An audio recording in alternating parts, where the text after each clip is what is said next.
Hey guys, welcome back. This is how to use import XML in Google Spreadsheet. So guys, I made this table over here. So this is an overview so you can understand better and we can discuss it further. So guys, in order for you to do this, just simply use the import XML function that Google Spreadsheet have. So just simply find the web page with the data that you want to import.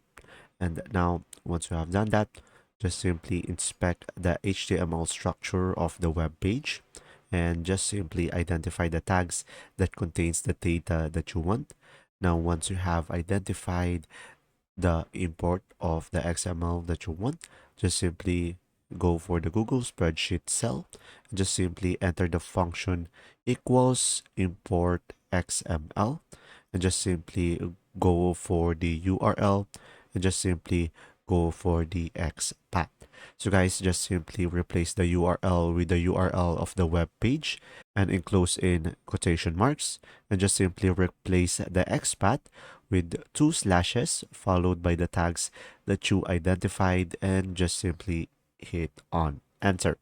And now guys, the things that you should keep in mind that some websites may not allow data scraping, so ensure that you have permission to fetch the data and just simply check your URL to ensure it is correct and it is accessible, and just simply validate your XPath query for typos or incorrect path so you won't have any issue.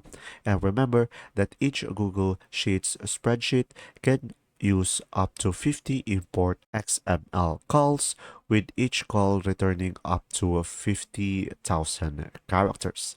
So guys, if you exceed these limits, you may see an error message in your spreadsheet.